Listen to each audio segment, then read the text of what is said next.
Tanama, un mot taïno qui signifie papillon. Symboliquement, nous y évoquons l'âme, l'esprit, la transformation, le changement, à travers des sujets au carrefour du sociétal et du sanitaire, du culturel et du coutumier, du bien-être et du soin, du traditionnel, du médical. Tout cela afin de provoquer le changement, la transformation avec positivité, en vous apportant informations, conseils, solutions en gants, parce que l'éveil à nous-mêmes est le premier pas vers un mieux-être et un meilleur vivre ensemble. C'est une émission tout public qui vous est proposée par l'association Amalgame Humanis, une association caritative, originellement et depuis plus de 30 ans en faveur de l'enfance défavorisée, des publics dits empêchés, et de lutte contre les discriminations et les violences, notamment LGBTQI-phobes et intrafamiliales. Elle porte 2 lignes d'écoute, la ligne Voix arc-en-ciel à destination des populations LGBT et la ligne Prévention Suicide dont nous allons parler ce soir. Dans cette page spéciale, nous parlerons d'un sujet qui nous concerne tous, certains plus que d'autres, mais qui est devenu aujourd'hui et depuis presque 20 ans une problématique sociétale majeure au niveau international. Aujourd'hui, nous sommes le 10 septembre, journée internationale de la prévention du suicide. Il y a quelques jours en Guadeloupe, un homme de 75 ans se défenestre. Un autre, senior également, arrive aux urgences avec une hémorragie interne après avoir bu de l'alcali la veille. Ce sont des actes violents posés contre soi-même, mais est-ce vraiment ou uniquement cela, un acte violent posé contre soi-même ? Donc ce 10 septembre 2021 est la 19e édition de la Journée internationale pour la prévention du suicide lancée par l'Association internationale pour la prévention du suicide. Au niveau mondial, on estime qu'un suicide a lieu toutes les 40 secondes, une tentative toutes les 30 secondes. Ce mal fait de nombreuses victimes qui décèdent et encore davantage de victimes collatérales qui leur survivent, c'est-à-dire des personnes touchées indirectement par le suicide d'un enfant, d'un mari, d'une épouse, d'un frère, d'une sœur, d'un ami. La Guadeloupe n'est pas épargnée par ce phénomène et nous en parlons ce soir avec M. Patrick Racon. Bonsoir. Bonsoir. Monsieur Patrick Racon, vous êtes docteur donc, en psychologie clinique et formateur en prévention suicide. Oui, tout à fait. Donc les chiffres, nous allons montrer quelques chiffres donc, des taux de suicide en France. Donc on voit qu'en France, on a une prévalence de 14,1 pour 100 000 habitants.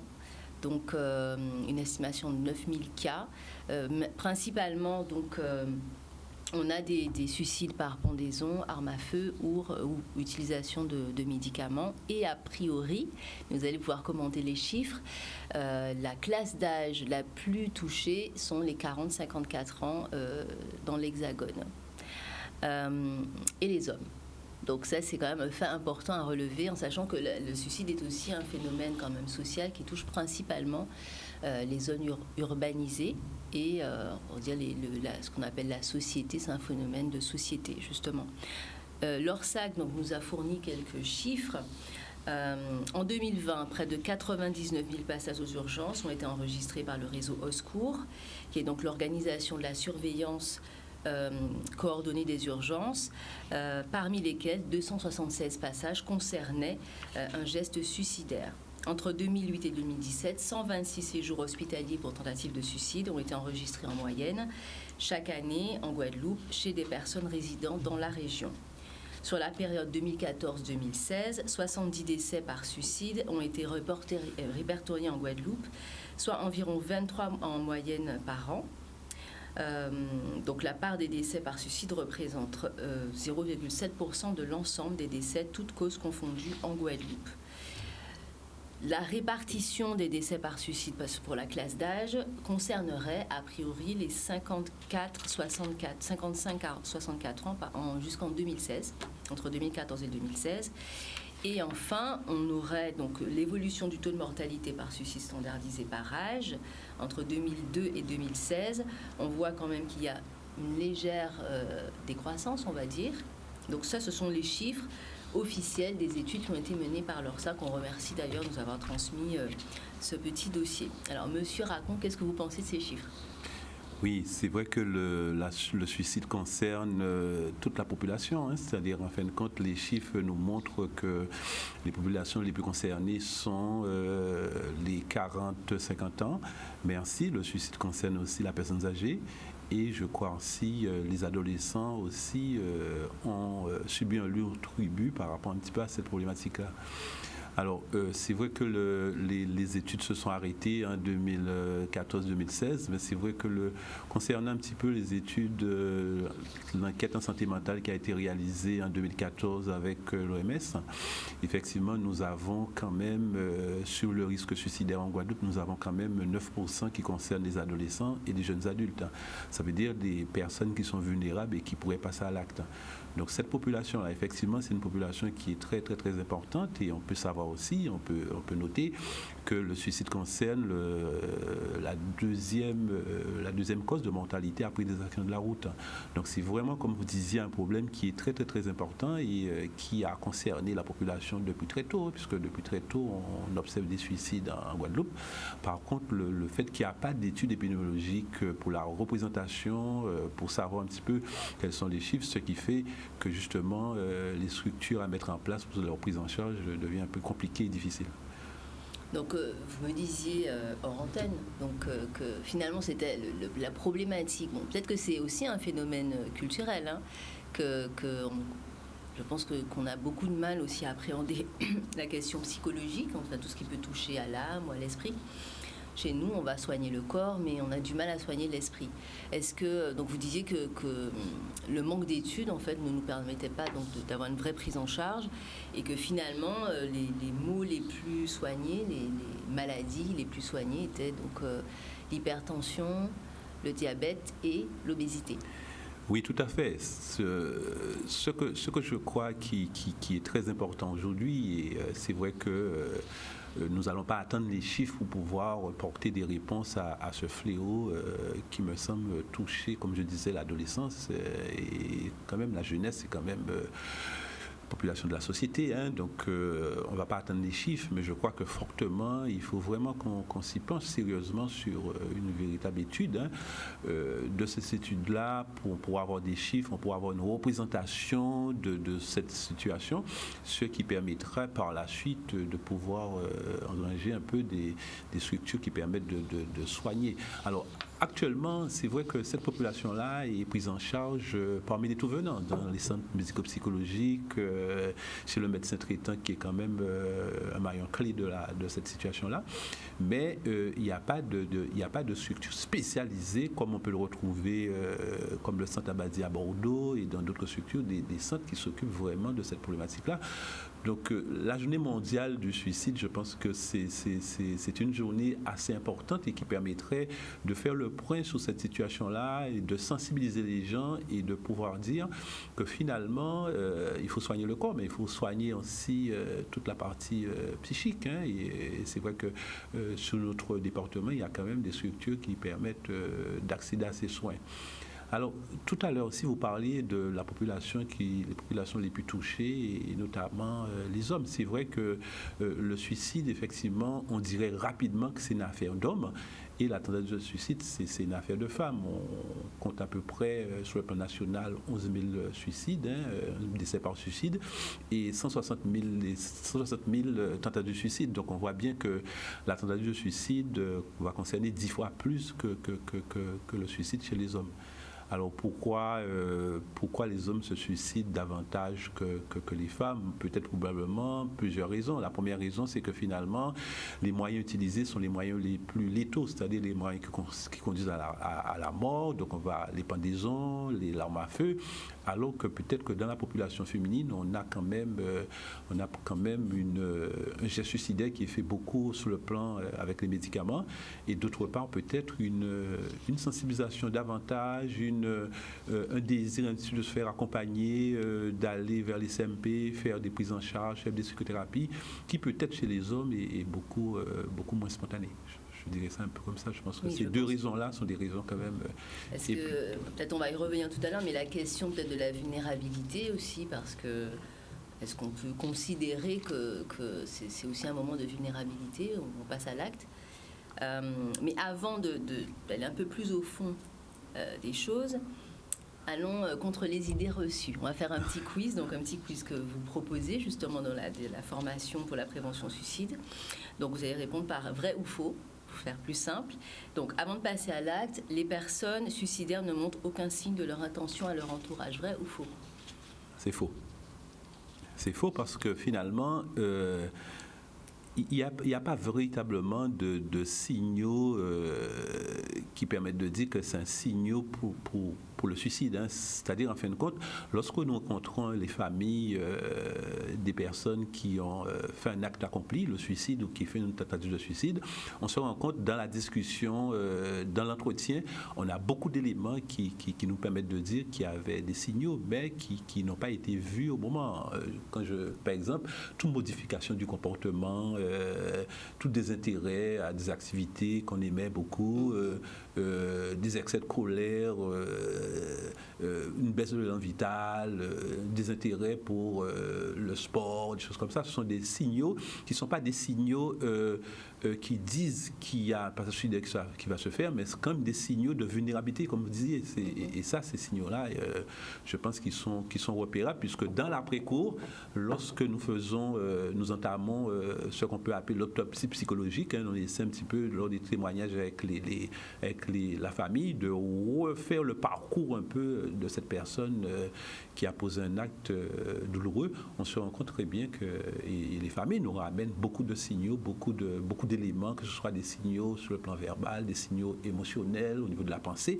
On a quand même beaucoup d'éléments qui permettent de dire que finalement, il y a des signaux. Et en fin de compte, face à ces signaux-là, effectivement, on rencontre quand même une culpabilité très importante de la famille, à savoir qu'est-ce qu'on a fait, on n'a pas pu repérer les choses et tout ça, on a raté quelque chose. Et ça, le soutien famille, on va en parler plus tard, est quand même quelque chose de très, très, très important. Alors, deuxième question, le suicide résulterait d'un choix? Alors non. Non, puisque finalement, si on parle de vulnérabilité, si on parle de souffrance psychique, pour moi, ce serait l'absence d'un choix. C'est-à-dire, en fin de compte, et là, c'est très important de comprendre que justement, c'est aller dans une réflexion qui pourrait dire que c'est un acte, c'est un choix, ou ça voudrait dire aussi que quelque part, implicitement, on pourrait penser que c'est un choix, on accepte ce choix-là et on ne fait rien. Alors que justement, ce n'est pas un choix. Je pense que c'est une souffrance psychologique, c'est une vulnérabilité à plusieurs. Oui, c'est un geste suicidaire qui vient des fois nous dire, poser une demande détournée d'aide, un soutien d'étayage et tout ça. Donc, je pense qu'on ne peut pas parler de choix, mais plutôt rester dans la dynamique d'une souffrance psychologique qu'on ne peut pas dépasser et qui fait qu'à certains moments, on pose un geste suicidaire et celui qui est en face doit l'entendre et porter une réponse qui soit adaptée par rapport à ce geste suicidaire. Alors, pour se suicider, il faut être courageux? Non, parce que on est dans des jugements de valeur, être courageux ou être fort. C'est vrai que les éléments que les gens nous apportent. On va quand même à l'encontre de l'instinct de survie. Oui, c'est vrai que les éléments que les gens nous apportent, effectivement, ils nous disent moi je ne pourrais pas le faire, je ne pourrais pas monter sur le toit, je ne pourrais pas faire ça et tout ça. Mais dans la tête de la personne qui pose un acte suicidaire, dans le déroulement sur le plan psychique, le geste suicidaire reste la seule porte, le petit trou de lumière qu'on peut voir face à une souffrance insupportable. Bon, finalement, c'est vraiment une souffrance insupportable et intenable. Suicidaire un jour, suicidaire toujours? Non, puisque sinon on est dans quelque chose en rapport avec l'hérédité. Et même si chez l'adolescent, on a pu repérer une espèce d'impulsivité qui serait avec une dimension héréditaire, ce qui différencie un peu le suicide de l'adolescent et celui de l'adulte, cette impulsivité. Mais on ne peut pas dire que si on fait le suicide, si on pose un acte de suicidaire aujourd'hui, que pendant toute notre vie, on sera dans cette dynamique-là. Alors on a devancé la question, le suicide est héréditaire? Non. Pas du tout. Non. Pas du Pourtant, tout. Même s'il y a des éléments, quand même. Il y a des éléments. De plus en plus, les neurosciences nous amènent des éléments pour aller vers cette thèse qui aurait une forme d'hérédité dans ce passage suicidaire. D'hérédité, alors est-ce que c'est j'allais dire, est-ce que l'hérédité se situe dans l'acte ou peut-être dans une certaine vulnérabilité ou un Oui, état dans la dépressif, vulnérabilité. quand on a vu un parent aussi Oui. passer à l'acte. Oui. Dans la vulnérabilité, je pense que dans la vulnérabilité, c'est pas forcément dans le regard ou dans la représentation ou dans le fait de voir qu'un parent a posé un acte suicidaire, ce serait pas dans ça, mais ça serait plutôt dans notre constitution génétique, dans notre constitution, notre personnalité, qui aurait des traces qui permettraient de penser à cette part de l'hérédité dans la question du suicide. Alors, les personnes suicidaires répondent à un besoin de mourir.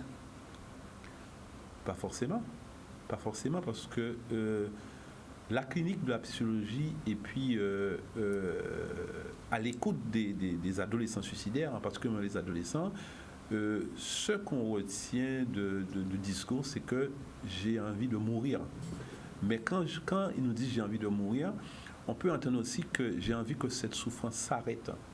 Puisque ça veut dire que assez souvent, une main tendue, une main étayante, une main bienveillante peut faire justement ce que ce discours puisse disparaître et que l'adolescent puisse reprendre goût un petit peu à la vie. Donc je veux dire par là qu'on peut pas aller dans cette thèse-là, on ne peut pas confirmer cette thèse-là, on est plutôt dans quelque chose qui permette à l'adolescent de dire je souffre, aidez-moi. On est plutôt dans une dynamique comme ça. Les personnes suicidaires souffrent d'une maladie mentale. Oui et non. Alors ça va nous permettre de répondre quand même. On passe tout de suite à la question suivante, comme ça on fait le petit pont. Parmi les facteurs primaires de la crise suicidaire figurent les troubles psychiatriques. Quelle différence entre les deux, la maladie mentale et les troubles psychiatriques? Alors, pour répondre à la deuxième question, il n'y a pas de différence entre la maladie mentale et les troubles psychiatriques. Les troubles psychiatriques composent la maladie mentale. Et la maladie mentale, à plusieurs niveaux, on peut avoir tout ce qui est dépression, tout ce qui concerne les psychoses, tout ce qui concerne la schizophrénie, enfin, tous ces troubles, la bipolarité, tous ces troubles psychiques rentrent dans la composante de la maladie mentale. Alors, concernant le suicide, c'est vrai qu'on peut avoir des personnes suicidaires qui souffrent de ces pathologies, ce qui sera un facteur additionnel et qui sera quand même un renforcement de la vulnérabilité de la personne. Voilà. Ça.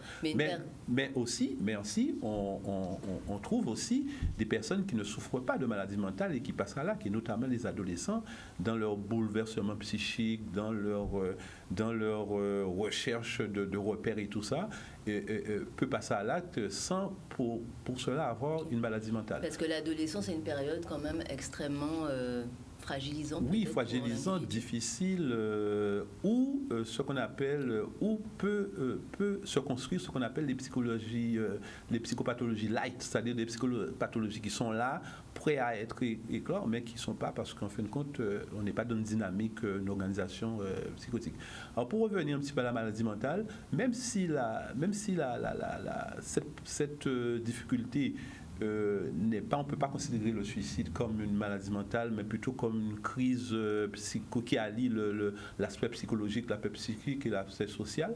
On peut quand même retrouver assez quotidiennement la dépression au centre de la pathologie suicidaire. Et ça, c'est vrai que c'est vraiment un des facteurs prédictifs de la question du suicide, de la dépression. Souvent, et aussi une pathologie qui est très répandue en Guadeloupe. Très répandue en Guadeloupe, puisque les études nous disent 10%, donc c'est quand même une pathologie qui est assez répandue. Et beaucoup chez les femmes. Bon. Selon les chiffres, en tout cas, beaucoup chez les femmes. Alors, petit lexique rapidement. Idée suicidaire, crise suicidaire, tentative de suicide, suicide. Alors, le suicide, en fin de compte, c'est un acte. Donc, suicide, ça vient du latin sui, qui veut dire soi, et kaideo, qui veut dire tuer. Donc, en fin de compte, c'est se tuer soi-même, en fin de compte, si on prend l'idéal. Donc, c'est un suicide accompli. Donc, la traduction de suicide, c'est quand même quelqu'un qui pose un geste suicidaire, mais qui ne conduit pas à la mort. Donc, ça, c'est très important. La crise suicidaire, c'est une espèce de désorganisation sur le plan psychique, et qui va entraîner beaucoup de dégâts, puisque elle va conduire la personne au geste suicidaire, elle va conduire la personne des fois à ce geste ultime qui est le suicide. Et dans ce déséquilibre, il y a quand même une particularité qui est une forte vulnérabilité narcissique du sujet, qui fait que finalement, estime de soi décousue, vulnérabilité narcissique, estime de soi en baisse, très baisse, et tout ça, toutes ces composantes vont faire que la crise sera... Donc ce n'est pas non plus un état permanent, c'est-à-dire qu'on peut, à un moment de sa vie, être avoir cette blessure narcissique aussi dans un parcours de vie, on perd son travail, j'en sais rien, où on se retrouve socialement peut-être démuni, vulnérable, et qu'on peut... voilà, c'est-à-dire, on parle de toute la question psychique, etc., mais ça peut arriver à n'importe qui, à vrai dire. Oui, le suicide concerne tout le monde et toutes les générations, même si les études disent qu'on est chez les personnes de la quarantaine, la cinquantaine, mais en fin de compte, le suicide va considérer tout le monde dans le sens que je pense que le suicide, c'est en fin de compte... c'est le fait que c'est l'absence de l'autre, on va dire ça comme ça, c'est-à-dire l'absence d'un autre qui est ayant, bienveillant et qui peut nous permettre de retrouver un équilibre. La preuve, lorsqu'on regarde un petit peu dans les éléments explicatifs de compréhension chez l'adolescent suicidant chez nous, on va voir au centre de cette problématique la perte d'une figure maternelle forte, qui est la grand-mère maternelle. Et effectivement, on sait bien comment le lien est très fort chez nous, entre la fille, l'adolescente, le garçon et la grand-mère maternelle. Donc, Alors, le contexte sanitaire actuel, est-ce qu'on observe, parce qu'on ne peut pas avoir des chiffres exacts actuellement, mais est-ce qu'on observe en tout cas une augmentation des cas de suicide actuellement? Tout à fait, puisque on se rend bien en compte que la crise sanitaire est aussi une crise psychique. C'est-à-dire, en fin de compte, on est exposé depuis très longtemps à une expérience traumatique, et cette expérience traumatique qui dure sans visibilité crée beaucoup de désordres psychologiques. On le sait très bien que les traumatismes, les expériences traumatiques, traumatogènes qui durent vont entraîner des désordres psychologiques très importants. Donc on sait très bien, on rencontre ça dans notre clinique de tous les jours, beaucoup de problématiques de suicide. Et un élément qui est très important, on se rend compte aussi qu'aujourd'hui, c'est vrai que vous disiez au départ que le suicide, c'est une affaire d'hommes et la tentative de suicide, une affaire de femmes. Mais on se rend compte que maintenant, il y a un mélange des deux. C'est-à-dire, en fin de compte, on va se retrouver devant des suicides en population féminine qui utilisent des moyens comme la pendaison, alors qu'avant, c'était très distinct, c'était... les médicaments prioritairement pour la population féminine, mais maintenant on est dans un mélange des deux, et la crise va continuer à entraîner des troubles, toute la dépression, des pathologies narcissiques autour du suicide. Donc je pense que la crise va continuer un petit peu à développer ce type de pathologie, et voilà. Alors avant de boucler donc l'émission, nous allons rappeler. Donc, monsieur Racon, donc vous travaillez donc pour la prévention, vous formez en cas des professionnels pour la prévention suicide. Amalgame Humaniste a ouvert une ligne d'écoute pour la prévention suicide. Vous pouvez appeler ce numéro, chercher et trouver conseil. Donc c'est 06 90 59 87 17. Comment ça marche la prévention suicide? En quelques mots, ce sont les mots de la fin, comment ça marche et comment est-ce qu'on peut chez soi, puisqu'on n'est pas professionnel, peut-être être plus attentif aux signes? Quels signes en fait faut-il regarder, peut-être rechercher dans le quotidien peut-être? Ouais. Alors, la prévention du suicide, en fin de compte, va concerner les deux actes, c'est-à-dire en fin de compte avec un point commun, c'est comment on peut aider les professionnels ou la famille à être plus aidants. En fin de compte, on sera un peu de cette dynamique-là. Alors, concernant les professionnels de santé, donc effectivement, tous les professionnels de santé qui sont qui travaillent avec des adolescents ou des jeunes adultes Donc il y a une formation qui permet de repérer un peu les signes avant-coureurs, repérer la fragilité et de pouvoir faire aussi de la sensibilisation autour de cette problématique-là, puisqu'on n'en a pas touché d'un mot, mais c'est quand même une problématique qui reste encore avec un manteau de tabou et qui fait que assez souvent le risque est posé et le geste aussi est posé, et on aurait pu faire quelque chose si l'aspect tabou... Alors concernant la famille, c'est vrai que la famille, je pense qu'il faut vraiment essayer de repérer les changements brusques de comportement, ça c'est très important, les replis un petit peu par rapport à des activités, les replis par rapport à ce qu'on peut proposer, surtout à nos adolescents, et aussi tout acte d'isolement et de baisse d'élan vital. Je pense que... Mais l'élément central, c'est la modification du comportement. Quelqu'un qui était un peu avec beaucoup de vie et tout ça, et qui subitement se met à avoir des comportements de repli et à ne pas pouvoir s'intéresser à quelque chose qui s'intéressait beaucoup. Et ça, je pense que un des éléments, c'est ça. Le deuxième élément qui est très important, je pense que la famille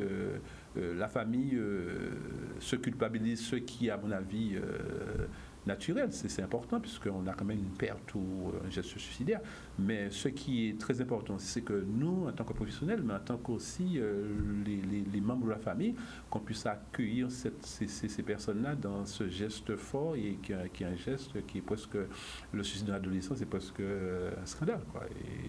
Et nous, on peut plus supporter ça, il faut vraiment qu'on organise. Alors, la prévention aussi, c'est aussi de pouvoir avoir des chiffres, c'est de pouvoir ramener le problème à sa juste valeur et essayer parallèlement à ça de pouvoir avoir des structures plus spécialisées qui vont prendre en charge nos adolescents, mais aussi les jeunes adultes, puisque même s'il y a des suicides dans la population des personnes âgées, ça reste quand même, à mon avis, quelque chose de discret, et, puisque les familles continuent à faire corps avec la personne âgée et à travailler sur la solitude.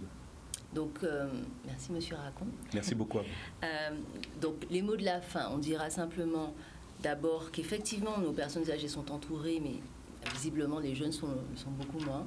Nous sommes quand même actuellement dans une société où nous sommes beaucoup centrés sur nous-mêmes avec nos petits écrans, et peut-être qu'il faut qu'on soit beaucoup plus attentifs, surtout en ce moment, les uns aux autres, les unes aux autres, et nous lançons un appel quand même aux institutions qu'on puisse financer des études au long cours, en fait, longitudinales, en profondeur, sur le phénomène du suicide en Guadeloupe. Et puis surtout, n'ayez pas peur de tendre la main et d'accepter peut-être que l'autre va mal, que nous soyons vulnérables, surtout en ces temps difficiles. Donc on remercie l'ORSAC pour les chiffres, Monsieur Racon d'être venu aujourd'hui pour nous parler du suicide. On va rappeler aussi le numéro pour la prévention suicide. Vous pouvez retrouver toutes les informations sur le site d'Amalgame Humanis, donc amalgamehumanis.org sur Internet. Vous avez donc l'émission et toutes les informations. Vous aurez aussi les chiffres de l'ORSAG. Donc on remercie tous nos partenaires, Amalgame Humanis, la ligne Prévention Suicide, la ligne Voix Arc-en-Ciel, l'Escale et Canal 10 qui nous accueillent en fait dans ces locaux, et l'ORSAG pour l'émission aujourd'hui. Voilà, on rend l'antenne pour cette page spéciale et on se retrouve bientôt pour un autre Tanama sur Canal 10. Bonne soirée.